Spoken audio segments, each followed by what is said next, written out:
ভাগ্য পরিবর্তন হওয়ার রাত লাইলাতুল বারাত বলা হয়, শবে বারাত বলা হয়, ভাগ্য পরিবর্তনের রাত বলা হয়। এই শবে বারাতের রাত্রি বাবা শাবান মাসের 14 তারিখের রাত।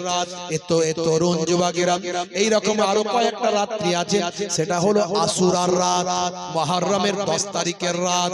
শুধু তাই নয়, ঈদুল ফিতরের রাত, ঈদুল জোহার রাত। হাদিসে এসেছে এই রাতগুলোতে বান্দা ইবাদত করলে অনেক সওয়াব আমার আল্লাহ উম্মতে মুহাম্মাদের নামাজ আমলে দান করে দেয়। হে তরুণ যুবকেরা, হে আমার বন্ধুরা, শুনে রেখে দিন বাবা, জেনে রেখে দেন উম্মতে মুহাম্মাদীকে আমার আল্লাহ কত মর্যাদা দিয়েছেন, কত সম্মান দিয়েছেন। একটা ছোট্ট নমুনা আপনাদের মাঝখানে দিয়ে যায়, বেশি লম্বা চওড়া নয়, খুবই সংক্ষেপে বলবো। একটা ছোট্ট উদাহরণ আপনাদের দেব। রাত অনেক হয়ে গিয়েছে, হে তরুণ যুবকেরা, প্রায় 2 ঘন্টা পার হতে চলেছে। 2 ঘন্টা হয়ে গেল নাকি কটা উঠেছি? 2 ঘন্টা হয়ে গেছে। আজকে মনে হয় 2.5 ঘন্টাতেও শেষ হবে না, 3 ঘন্টা চলে যাবে মনে হয়। অসুবিধা আছে আপনাদের? আর আধ ঘন্টা 40 মিনিট হলে অসুবিধা আছে? ভাইরা আমার, তরুণ যুবকেরা আমার, হযরতে মুসা কালিমুল্লাহকে উম্মতে মুসা নবীর উম্মত বলতে, হুজুর আপনার কাছ থেকে আমরা শুনেছি আখিরি জামানার পয়গম্বরের উম্মতেরা অনেক অল্প দিন বাঁচবে, কম দিন বাঁচবে, অল্প সময় বাঁচবে, মাত্র অল্প কিছু বয়স তারা পাবে, 50 বছর, 60 বছর, 70 বছর, এই অল্প দিন পাবে। আর আমরা 200 বছর, 300 বছর, 400 বছর, 500 বছর। ভাই আমার, মুসা নবীর উম্মত অনেক হায়াত পেয়েছে। ঈসা ভাই আমার দাউদ নবীর উম্মত, সুলাইমান নবীর উম্মত। হে তরুণ যুবকেরা, হে আমার বন্ধুরা, হে আমার মুরব্বিয়ানেরা, হযরতে শীস নবী, হযরতে নূহ নবী অনেক হায়াত পেয়েছেন, লম্বা উমর পেয়েছেন। সবচেয়ে বেশি হায়াত পেয়েছিলেন একজন, তার নাম হলো আউস বিন আনাক, 3500 বছর বেঁচে ছিলেন। হে তরুণ যুবকেরা, হে আমার বন্ধুরা, মুসা নবীর উম্মত বলে, ও আমাদের নবী মুসা কালিমুল্লাহ, উম্মতে মুহাম্মাদী অল্প দিন হায়াত পাবে, এই অল্প দিনের হায়াতে কি তাদের বিয়ে শাদী হবে? মুসা কালিমুল্লাহ বলে, হ্যাঁ তাদের বিয়ে শাদী হবে। বলে, হুজুর এই অল্প দিনের হায়াতে তাদের বিয়ে শাদী হবে? বলে, হ্যাঁ। আচ্ছা, বিয়ে শাদী হবে মানে তাহলে হয়তো বাচ্চা কাচ্চা তাদের আর হবে না? বলে না, উম্মতে মুহাম্মাদীর বাচ্চা কাচ্চাও হবে। তাই নাকি? বলে, হ্যাঁ। বলে, তাহলে বিয়ে শাদী আর বাচ্চা কাচ্চা হতে হতেই তো তাদের 50 বছর, 60 বছর কেটে যাবে, তাহলে নিশ্চয় তারা ইবাদত বন্দেগী করতে পারবে না। মুসা নবী বলবেন, না, এই অল্প দিনের ভিতরে তারা এমন ইবাদত করবে, হে আমার উম্মতেরা শোনো, তোমাদের ইবাদতের উপরে আখিরি জামানার পয়গম্বরের উম্মতের ইবাদতের মর্যাদা আমার আল্লাহ দান করে দেবে। জোরে হবে না? হে উম্মতে মুসা নবীর উম্মতকে নবী বললেন, মুসা নবী বললেন, হে আমার উম্মতেরা শোনো, আখিরি জামানার পয়গম্বরের উম্মতদের জন্য আমার আল্লাহ বেশ কটা স্পেশাল নাইট বানিয়ে দেবেন, রাত্রি বানিয়ে দেবেন। স্পেশাল কয়েকটা রাত্রি বানাবেন, নাইট দেবেন। এই স্পেশাল রাত্রিগুলোর অনেক মর্যাদা। আমরা জানি লাইলাতুল কদর আছে না নাই? সূরা কদর পড়লে আপনি পাবেন। হে তরুণ যুবকেরা, রমজান মাসের শেষ 10 দিনে বেজোর যে রাত্রিগুলো আছে, দয়ার নবী বলেছেন এই রাত্রিগুলোর ভিতরে একটা রাত্রি হলো লাইলাতুল কদরের রাত। হে তরুণ যুবকেরা, আমার আল্লাহ কোরআন মাজিদের ভিতরে বললেন, ইন্না আনজালনাহু ফি লাইলাতিল কদর ওয়া মা আদরাকা মা লাইলাতুল কদর লাইলাতুল কদরি খায়রুম মিন আলফি শাহর। হে তরুণ যুবকেরা, আমার আল্লাহ বলছেন লাইলাতুল কদরের রাত্রিতে আমি আল্লাহ কোরআন মাজিদ নাজিল করেছি। হে দুনিয়ার মানুষ শোনো, হে আমার হাবিব, আপনি কি জানেন লাইলাতুল কদরের রাতটা কি? লাইলাতুল কদরের রাতটা হলো ওই রাত যে রাতটা হলো হাজার মাস অপেক্ষা আরো উত্তম।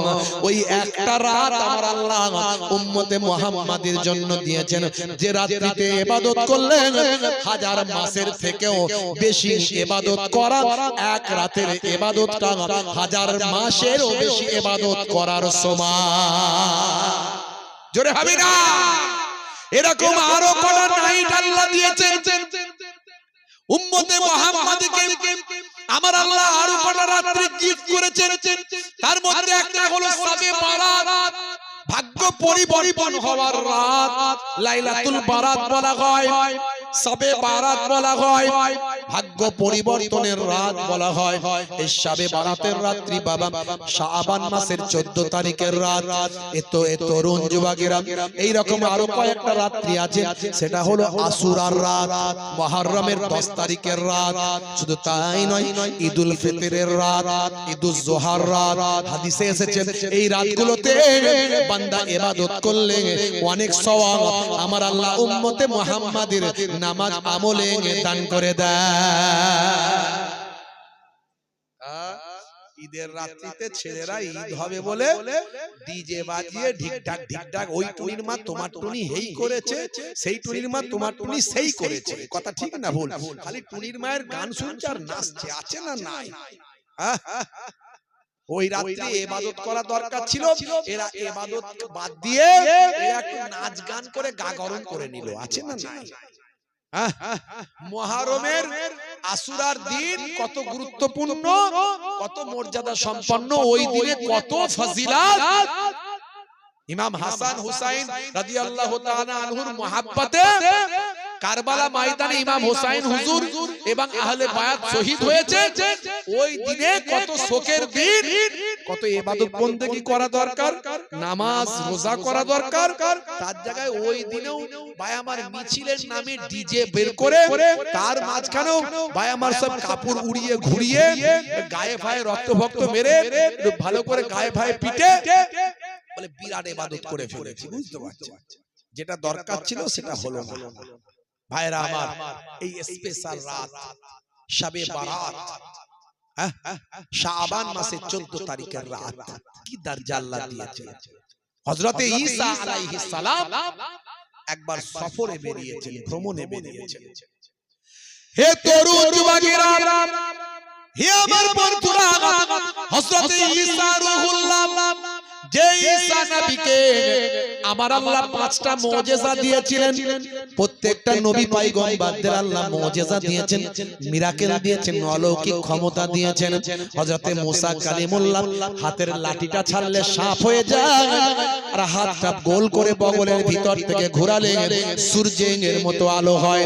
এই সমস্ত অলৌকিক শক্তি দেখিয়ে মানুষকে ইসলামের দিকে আহ্বান করেন। হযরতে ঈসা রূহুল্লাহকে আমার আল্লাহ 5টা এরকম মুজিজা দিলেন। এক নাম্বার হলো হযরতে ঈসা রূহুল্লাহ জন্মান্ধ ব্যক্তির চোখেতে যদি হাতটা বুলিয়ে দিতেন, সঙ্গে সঙ্গে সে চোখটা ফিরে পেত।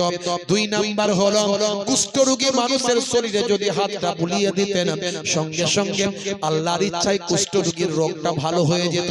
3 নাম্বার মাটি দিয়ে কোনো জীবজন্তু তৈরি করলে জীবজন্তু জিন্দা জীবিত হয়ে যেত।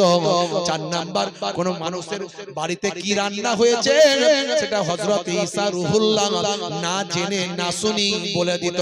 5 নাম্বার হলো মুর্দা ব্যক্তিকে ঈসা রূহুল্লাহ আল্লাহর ইচ্ছায় জিন্দা করতে পারত। জোরে হবে না? জোরে হবে না? ভাইরা আমার, আমার আপনার নবী, আমার আপনার নবী আল্লাহকে বললেন, আল্লাহ গো, এই সব নবীদেরকে মুজিজা দিয়েছো, আমাকে কি দিয়েছো? আমি কি পারবো? আল্লাহ বললেন, হে নবী, আপনাকে যা দিয়েছি অন্য কোন নবীকে সেটা দিইনি। জোরে বলেন সুবহানাল্লাহ। আপনাকে যা দিয়েছি অন্য কোন নবীকে সেটা দিইনি। যত নবীদের আমি এরকম অলৌকিক ক্ষমতা দিয়েছি, সেই নবী ইন্তেকাল হয়েছে, তার মুজিজাও শেষ হয়ে গেছে, কিন্তু আমি আপনাকে স্পেশাল বানিয়েছি। আপনি দুনিয়া ছেড়ে বিদায় নেবেন, আপনার মুজিজা বিদায় হবে না। আপনার নামটা আমি আল্লাহর সঙ্গে জুড়ে দিয়েছি, যেটা আর কারো নাম জুড়িনি। আপনার নামটা আল্লাহর সঙ্গে জুড়ে দিয়েছি। কিয়ামত পর্যন্ত আপনার নাম আমার সঙ্গে উচ্চারিত হবে। আপনার নাম কিয়ামত পর্যন্ত মুজিজা হিসেবে জিন্দা থাকবে। জোরে হবে না? ঈসা রূহুল্লাহ ভ্রমণে বেরিয়েছেন, সফরে বেরিয়েছেন। ভ্রমণ করতে করতে করতে করতে একটা পাহাড়ের উপরে উঠেছেন। হে তরুণ যুবকেরা, হে আমার বন্ধুরা, হযরত ঈসা রূহুল্লাহ ওই পাহাড়ের উপর উঠেছেন। পাহাড়ের উপরে উঠে দেখেন একটা বিশাল বড় সাদা সুন্দর পাথর আল্লাহ ঈসা নবী দেখতে পেলেন। ঈসা নবী এত সুন্দর সাদা পাথর জীবনে আর কখনো দেখেন না। আল্লাহর দরবারে সিজদায় পড়ে গেলেন। সিজদায় পড়ে বলেন, আল্লাহ, এই পাহাড়ের উপরে এত বড় এত সুন্দর পাথর, কত বড় তোমার করুণা দয়া। আমি অবাক হয়ে গেলাম, এত সুন্দর দুধের মতো সাদা পাথর আমি কখনো চোখে দেখি না। এত সুন্দর আকর্ষণীয় পাথর আমি কখনো চোখে দেখি না। আল্লাহ বললেন, হে নবী ঈসা, তুমি অপেক্ষা করো, এর চেয়েও আশ্চর্য, এর চেয়েও হতবাক করা ঘটনা আমি আল্লাহ তোমাকে দেখাবো। এমন সময় হঠাৎ করে দেখা যায় ওই পাথরটা দুটুকরো হয়ে গেল। পাথরের ভিতরে একজন আল্লাহর নেক বান্দা আল্লাহর ইবাদতে সালাতে মাশগুল আছে। জোরে হবে না? আল্লাহর মাহবুব বান্দা নামাজে মাশগুল আছে। ঈসা রূহুল্লাহ অবাক হয়ে গেলেন, আল্লাহর কাছে সিজদায় পড়ে গেলেন, আল্লাহ, এ কি তুমি আমাকে আশ্চর্যজনক ঘটনা দেখাচ্ছ, এ কি হতবাক করা জিনিস দেখাচ্ছ। আল্লাহ বললেন, হে নবী ঈসা, অপেক্ষা করো, ওই মানুষটার সঙ্গে কথা বলো, ওই মানুষটার নামাজের পরে তুমি তার সঙ্গে কথা বলো। হযরত ঈসা রূহুল্লাহ অপেক্ষা করলেন। ওই ব্যক্তি পাথরের ভিতরে নিজের সালাতটা নামাজটা শেষ করলেন, সালামটা ফেরালেন। সালামটা ফেরানোর পরে হযরত ঈসা রূহুল্লাহর সঙ্গে সালাম হলো, সালাম কালাম হলো, কথাবার্তা হলো। হযরত ঈসা রূহুল্লাহ জিজ্ঞাসা করলেন, ভাই, আপনি কত বছর এইভাবে ইবাদত বন্দেগী করছেন, আর এই পাথরের ভিতরে কিভাবে আপনি জিন্দা জীবিত আছেন? হে তরুণ যুবকেরা, এমন সময় মানুষটা বলতে লাগলেন, হুজুর, ও নবী ঈসা রূহুল্লাহ, আমার আল্লাহ আমাকে জান্নাতি খাবার খাওয়ান, আমার জন্য আমার আল্লাহ আঙ্গুরের থোলা জান্নাত থেকে পাঠান, আমার প্রয়োজনীয় জিনিসপত্র আমার আল্লাহ দেন। এই পাথরের ভিতরে আমার আল্লাহর কুদরতি ক্ষমতা, আমি আল্লাহ আমি জিন্দা জীবিত আছি, পাথরের ভিতরে আল্লাহ ইবাদতে মাশগুল আছি। ঈসা রূহুল্লাহ বলেন, আল্লাহ, এ কি আমাকে দেখাচ্ছ?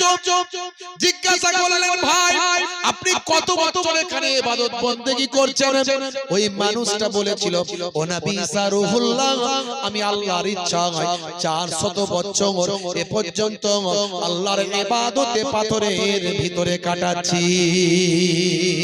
হযরত ঈসা রূহুল্লাহ আবার সিজদায় পড়ে গেলেন, আল্লাহকে থ্যাঙ্কস দিলেন, আল্লাহকে ধন্যবাদ জ্ঞাপন করলেন। হে আল্লাহ, তুমি আমাকে কি জিনিস দেখাচ্ছ? আমার আল্লাহ বলেন, হে নবী ঈসা, শোনো শোনো, আমি তোমাকে এর থেকেও আরো আশ্চর্যজনক ঘটনা আমি তোমাকে শোনাই। আখির জামানা আমার একজন নবী আসবেন, তিনি হলেন জগতের শেষ নবী, তিনি হলেন নবীদের নবী, তিনি আমার প্রিয়তম নবী। সেই নবীর আমি আল্লাহ কত মর্যাদা দিয়েছি তুমি তো জানো। শুধু তাই নয়, সেই নবীর একজন উম্মত, সেই নবীর একজন উম্মত, তার ইবাদতটা আমি আল্লাহ কত মর্যাদা সম্পন্ন করেছি। শাবান মাসের 14 তারিখের দিনগত রাত্রিতে যদি সেই উম্মতে মুহাম্মাদীর এই নিসফুস শাবানে লাইলাতুন নিসফ মিন শাবান, ভাইরা আমার, লাইলাতুন নিসফ, এই এই নিসফু শাবান মাসের মধ্য রজনীতে হে তরুণ যুবকেরা সেই উম্মতে মুহাম্মাদি যদি এক রাত ইবাদত বন্দেগী করে হে নবী ঈসা রূহুল্লাহ শুনে রেখে দাও জেনে রেখে দাও সেই উম্মতে মুহাম্মাদির এক রাতের ইবাদতটা এই পাথরের ভিতরে আল্লাহর মাহবুব বান্দা আমার মাহবুব বান্দা 400 বছর ইবাদতের থেকে আরো উত্তম জোরে হবে না জোরে হবে না নারে তাকবীর তরুণ যুবকেরা আমাদের ইবাদত বন্দেগী একটু করতে হবে আমাদের মালিক আছে মালিককে রাজি করাতে হবে মালিক যদি রাজি হয়ে যায় আপনার কোনো ভয় নাই চিন্তা নাই এসআইআরে আপনার কোনো ক্ষতি করতে পারবে না আমার আল্লাহ সব টেকনোলজি বদলে দেবে ওয়া মাকারু ওয়া মাকারাল্লাহু ওয়াল্লাহু খায়রুল মাকিরিন জোরে হবে না আল্লাহ বলছেন শোনো তারা যতই কৌশল করুক যতই চক্রান্ত করুক যতই কৌশল করুক আমি আল্লাহ হলাম সবচেয়ে বড় কৌশলকারী জোরে বলুন সুবহান জোরে হবে না আমার আল্লাহকে রাজি করতে হবে আল্লাহকে খুশি করতে হবে মালিকের কথা শুনতে হবে মালিককে মালিকের মতো সম্মান দিতে হবে মালিক আপনার উপরে রাজি থাকবে যখনই আপনি বিপদে পড়বেন মালিক সাহায্য করবে জোরে বলুন সুবহানাল্লাহ তাই আমি আপনাদের কাছে দুটো কথা বলবো আলোচনা একেবারে শেষ দুটো কথা বলবো এক নাম্বার হলো আল্লাহর সবচেয়ে বড় নির্দেশ হলো নামাজ সেই নামাজ ছাড়বেন না সেই নামাজ ছাড়বেন না বলুন ইনশাআল্লাহ নামাজের থেকে বড় ইবাদত আর কিছু নাই কিন্তু নামাজ পড়বেন সাথে সাথে ছোট ছোট ইবাদত যেগুলো বললাম নবীর সুন্নাত এগুলো পালন করবেন তবে ইবাদতগুলো ঠিকঠাক হবে তাই নামাজ ছাড়বেন না সবচেয়ে বড় ইবাদত হলো নামাজ মুয়াজ্জিন আপনাকে পাঁচবার মুয়াজ্জিন আপনাকে আযানে ডাকে এসো নামাজের দিকে এসো এসো নামাজের দিকে এসো বলে না হাইয়া আলাস সালাম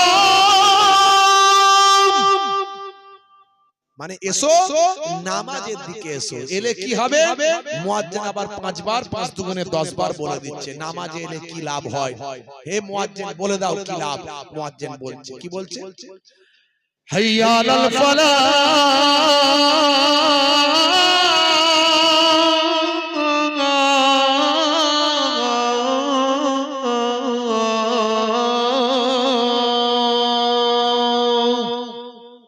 নামাজ এলে আমি আল্লাহ তোমাকে কামিয়াবি দান করে দেব জোরে বলুন সুবহানাল্লাহ তুমি চাকরিতে ডেভেলপমেন্ট চাও নামাজে সিজদায় আমাকে জানাও তুমি ব্যবসায় উন্নতি করতে চাও নামাজে সিজদায় আমাকে জানাও তুমি বিপদে আছো বিপদ মুক্তি চাও নামাজে সিজদায় আমাকে জানাও আল্লাহ বলছেন ওয়াস্তাইনু বিসসাবরি ওয়াস সালাহ বান্দা তোরা আমার কাছে সাহায্য প্রার্থনা কর ধৈর্য এবং নামাজের মাধ্যমে সাহায্য চাইতে হবে নামাজের মাধ্যমে আর ধৈর্য ধারণ করতে হবে একদিন দুদিন তিন দিন 21 দিন আল্লাহকে সিজদায় পড়ে পড়ে বলুন ইনশাআল্লাহ আস্তে আস্তে আপনার দোয়াটা কবুল হতে থাকবে আর সবচেয়ে বড় সুন্নাত সবচেয়ে বড় আল্লাহর নির্দেশ নামাজ সবচেয়ে বড় নবীর নির্দেশ হলো মুখের দাড়ি মুখের দাড়ি অনেকে দাড়ি রাখতে লজ্জা পায় আছে না নাই হুজুর আমি এই সেক্টরে থাকি ওই সেক্টরে থাকি বিরাট কোহলি মুখে দাড়ি রেখেছে পৃথিবী বিখ্যাত ক্রিকেটার আমার দেশের গর্ব ভাই আমার হরভজন সিং দাড়ি রেখেছে লিওনেল মেসি দাড়ি রেখেছে নেতা মন্ত্রীরা দাড়ি রেখেছে বর্তমান ভারতের প্রধানমন্ত্রী মাননীয় প্রধানমন্ত্রীজির মুখে দাড়ি প্রাক্তন এক্স প্রাইম মিনিস্টারের মুখে দাড়ি হাসিম আমলা মুখে দাড়ি রেখেছে একেবারে সুন্নতি দাড়ি মঈন আলী খান একেবারে সুন্নতি দাড়ি আপনি বড় দাড়ি রাখতে যদি আপনার অসুবিধা ফিল করেন something is better than nothing নাই মামার চেয়ে কানা মামা ভালো অন্তত ছোট হলেও মুখে দাড়িটা রাখুন কিন্তু ফ্যাশন মনে করে নয় এখনকার যুগে দাড়ি হলো ফ্যাশন দাড়ি মুখের সৌন্দর্য কিন্তু আপনি দাড়ি রাখবেন নবীর সুন্নত মনে করে কোনো ফ্যাশন মনে করে নয় সৌন্দর্য মনে করে নয় আপনি রাখবেন নবীর সুন্নত মনে করে দাড়িটা ছোট হোক আজ ছোট আছে একদিন বড় হয়ে যাবে একদিন ঈমানি শক্তি যখন বেড়ে যাবে মুহিবুল্লাহ হুসাইনির থেকে দাড়ি বড় হয়ে যাবে তার আগে এই ছোট দাড়ি থাকা অবস্থায় যদি মারা যান, কবরে দেওয়ার পরে মুনকার নাকির ফেরেশতা এসে বলবে মান রব্বুকা, দেখতে পাবে নবীর সুন্নতটা ছোট হলেও মুখে দাড়িটা রাখা, হতে পারে ওই দাড়িটাই হবে নাজাতের জারিয়া। জোরে হবে না? দুটো কথা বললাম। এতক্ষণ আলোচনা আমার জনাব মাওলানা সাহেব তিনি ওয়াজ করেছেন, তার আগে সম্মানীয় ইমাম সাহেব মাওলানা সাহেব মুফতি সাহেব তারা ওয়াজ করেছেন। সব আলোচনার মূল জিষ্ট হলো দুটো, একটা হলো নামাজ, একটা হলো মুখের দাড়ি। দুটো জিনিস যদি থাকে, আপনি বলেন তো এই নামাজি মানুষ হয়ে মুখে দাড়ি রেখে মদের দোকানে লাইন লাগাতে পারবেন? কোন জেনা ব্যভিচারখানায় যেতে পারবেন? লটারির টিকিট কাটতে গেলে বিবেকে বাঁধবে না? আমি মুখে দাঁড়িয়ে দেখে নামাজ পড়ি, লোকে জানে দোকানের টিকিট কি করে কাটবো? 70 থেকে 80% 90% অন্যায় আপনার কাছ থেকে অটোমেটিক সরে দূরে পালিয়ে যাবে। জোরে বলুন সুবহানাল্লাহ। তাই দুটো কাজ করুন, অল্প দিনের জিন্দেগি, বাপ আজ মরে গেলে কাল দুদিন হয়ে যাবে। দুটো কাজ করুন, বলুন ইনশাআল্লাহ, বলুন ইনশাআল্লাহ। পেছনে বিড়ি খাচ্ছে কে? দেখো দেখো দেখো আছে না, পালিয়ে গেছে।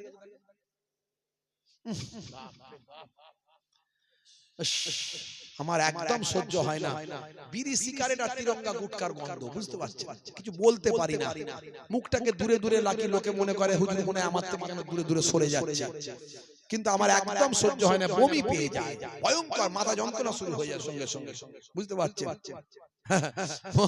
কি বলবো, জলসার দিনে জলসা কমিটির লোক আরো বেশি বেশি যুবকরা তিরঙ্গা গুটকা খায়, অন্য দিনে 10টা খেলে ওদিনে টেনশন বেশি থাকে 30টা চালায়। আবার হুজুর যদি আসতে একটু দেরি করে ওদের কাল ঘাম ছুটে যায়, বুঝতে পারছেন? যেই গাড়ি থেকে নামছি দূর থেকে দেখতে পেয়েছে হুজুর আসছে, অমনি সেখান থেকে ছুটে ছুটে আসছে আর সালাম দিচ্ছে, হুজুর আসসালামু আলাইকুম, সর্বনাশ করে মুখে মাল ঢুকিয়ে রেখেছে রে, বুঝতে পারছেন? কি বিপদ! আমার তো সহ্য হয় না একদম, কি করে ভাই, আমার একদম শরীর নিতে পারে না, কি করব? এবারে যখন আবার মুসাফা করতে আসে, কি করব? মুখটাকে হালকা করে ঘুরিয়ে দিয়ে যাতে বুঝতে না পারে, বুঝলে আবার মনে দুঃখ হবে, হুজুর আমার দিকে তাকাচ্ছে না, মুখটাকে হালকা করে ঘুরিয়ে আর বাম দিকে হাতটা বাড়িয়ে দিয়ে মুসাফাটা করে নি। কিন্তু হলে কি হবে, যেখানে বাঘের ভয় সেখানে সন্ধে হয়, আবার কানের কাছে এসে বলছো হুজুর দোয়া করুন, সরে সরে দোয়া চাও ভাই, সরে দূর থেকে দোয়া চাও, তো আমার এক্ষুনি বিপদ হয়ে যাবে, বুঝতে পারছেন? কি মুশকিল, আল্লাহ কি যে করি। তো আখেরি জামানা, কিছু বলার নাই, দিনের দিন কত রকমের আবিষ্কার হচ্ছে। শাহরুখ খান নিজে কোনোদিন তিরঙ্গা খায় কিনা জানি না, সে বলছে তিরঙ্গা খেলে তোমার ব্রেন খুলে যাবে, বুঝতে পারছেন? সলেমান খান কোনোদিন নিজে তিরঙ্গা গুটকা কি বলে ওই যে মন করবে কমল খাচ্ছে বিমল, বুঝতে পারছেন? তো বিমল খায় কিনা জানি না, বলছে তোমার মনটা ঠান্ডা হয়ে যাবে বিমল খাও। দেখা গেল মানুষ তো মরার দিকে লাইনে পাঠিয়ে দিচ্ছে। এই বিড়ি সিগারেট তিরঙ্গা গুটকা যত খাবে তত শরীরের ক্ষতি না, বলে নার্ভের সঙ্গে অ্যাডজাস্ট হয়ে যাবে। আজকে মনে করছেন একটা দুটো খাচ্ছি, আস্তে আস্তে দিনে দেখবেন বাড়তে শুরু করেছে। যে দিনে দুটো বিড়ি সিগারেট খাই, তার আস্তে আস্তে দিনে এমন বাড়তে বাড়তে চেন স্মোকার দিনে 20টা 30টা প্যাকেটের পর প্যাকেট উড়িয়ে দিচ্ছে, এমন অবস্থায় দাঁড়িয়ে গেছে যে বিড়ি না খেলে তার চলে না। চাচা আমার মসজিদে নামাজ পড়ছে আর মল্লিক বিড়ি ঘড়ি বিড়ি পকেটে খরখর খরখর খরখর করছে, শুধু শুধু মসজিদ থেকে বেরোতে দেরি, বিড়ি খেতে দেরি নাই, টুপি খোলার টাইম নাই, ঠাস করে মুখে ভরে ফস করে জ্বালিয়ে ধোঁয়া উড়িয়ে দিয়ে বেরিয়ে গেল। কথা ঠিক না ভুল? ভাইরা আমার, এমন অবস্থা হয়েছে বিড়ি সিগারেট খেয়ে নার্ভের সঙ্গে অ্যাডজাস্ট হয়েছে। টয়লেটে গেলে দেখবেন মাঝে মাঝে বিড়ি সিগারেট নিয়ে অনেকে ঢোকে, মানে ওপরের ধোঁয়া না মারলে নিচের মাল ক্লিয়ার হবে না, আছে না? নাই, রাগ করবেন না বাবা, আসলে নার্ভের সঙ্গে অ্যাডজাস্ট। আপনি এই জন্য লোকে বলে না শরীরের নাম মহাশয়, যা সবে তাই সয়। মাঝে মাঝে আমাকে পরীক্ষা করে যে দেখি তো হুজুরা তো নেশার বিরুদ্ধে বলে, আজকে তো বলতে পারিনি, তো নেশার বিরুদ্ধে বলে দেখি তো, আবারও খাইয়ে দাইয়ে দিয়ে বলে হুজুর কি পান নেবেন? এই যে ভাইরা পান রেখে দিয়েছে এখানে, বুঝতে পারছেন? কি পান খাবেন হুজুর? 120 না 420? আমি বলি 120ও খাই না, 420ও খাই না। আমি জানি যে সবাই জানে যে আমার কোনো নেশা নাই, তবুও যখন আমাকে বলছে তার মানে বেটা পরীক্ষা করছে, একটু আমাকে ঘোরাচ্ছে, ভালো করে গোলাচ্ছে। আমিও তাকে গোলাচ্ছি, আমি আঙ্গুলে 120ও খায় না 420ও খায় না, তাহলে হুজুর কি পান খাবেন, শিব জর্দা না মল্লিক জর্দা? আমি শিব জর্দাও খাই না, মল্লিক জর্দাও খাই না, তাহলে হুজুর কি পান খাবেন? দোক্তা পান। আমি দোক্তা পানও খাই না। সাদা পান না মিষ্টি পান? সাদা পানও খাই না, মিষ্টি পানও খাই না, তাহলে হুজুর কি খান? এখন হাইব্রিড হুজুররা সব রজনীগন্ধা খায়, আমি বলি ওসবেও ধান্দা নাই, তাহলে চলেটা কি হুজুর? তিরঙ্গা, গুটকা, গোয়া, মন করবে কমল খাচ্ছে বিমল, বিমলও চলে না, গোয়াও চলে না, কিছুই চলে না। মাঝে মাঝে চা হলে হয়, না হলে না হয়। হুজুর কিছুই খান না? না কিছুই খান না। হুজুর বেটা ছেলে নেশা না করলে বেটা ছেলে হয়? আমাকে কি মেয়ে ছেলে মনে হচ্ছে? ভাইরা আমার, 1450 বছর আগে নবী বলেছেন কুল্লু মুসকিরিন হারাম, প্রত্যেক নেশা হলো হারাম। পরে আপনি মাকরু, মাকরুয়ে তাহরিমা, মাকরুয়ে তানজিহ আপনি যাই জানেন সেটা পরের কথা, আগে মাকরু আপনি নেশাটা করবেন কেন? চেষ্টা করুন। সায়েন্স বলছে নেশা মুক্ত জীবন যাপন করুন, নেশা মুক্ত জীবন যাপন করলে আয়ু বেড়ে যায়। স্বাস্থ্য বিশেষজ্ঞরা বলছে, আমরা বলি আয়ুর মালিক আল্লাহ, আয়ুর মালিক আল্লাহ, তবে আপনি যদি নেশা মুক্ত জীবন যাপন করেন আপনার শরীরের জন্য উপকার হয়। জোরে বলুন সুবহানাল্লাহ। ভাইরা আমার, তরুণ যুবকেরা আমার, ঠিক ঠিক নাকে ঠিক গন্ধ চলে এসেছে। আমার নাক খুব খারাপ বললাম না, ঠিক চলে এসেছে। যেই পেছনে গিয়ে কেউ না কেউ চালিয়েছে, দুটান মেরেছে, অমনি চলে এসেছে নাকে। তো যাই হোক বাপেরা আমার, চেষ্টা করবেন, আস্তে আস্তে কমাবেন, নিশ্চয়ই পারবেন। রমজান মাসে আমরা সারা দিন রোজা রাখি, কিচ্ছু খাই না, তাহলে কেন আমরা পারবো না? একটু অভ্যাস করলেই পারবেন, নেশামুক্ত জীবন যাপন করবেন। আমি মাঝে মাঝে ভাবি, আমার এত গন্ধ লাগে, বমি হওয়ার মতো অবস্থা, তো ওদের বউগুলো টেকে কি করে?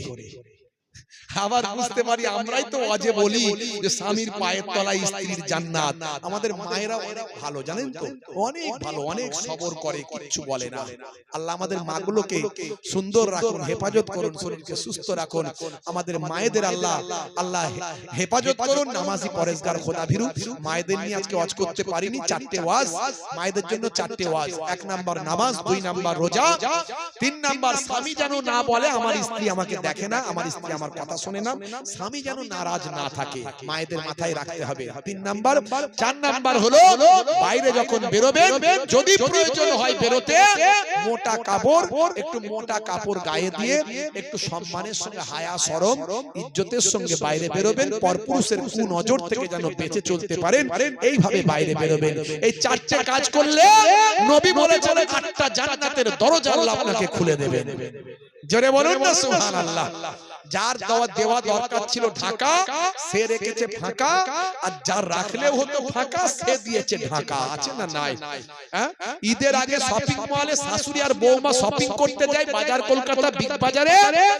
শাশুড়ি একদম আপাত মস্তক ঢেকে, বোরকা টোরকা পরে, আর বৌমা, ভাই আমার 30 বছরের বৌমা যাচ্ছে 16 বছরের তরুণী সেজে।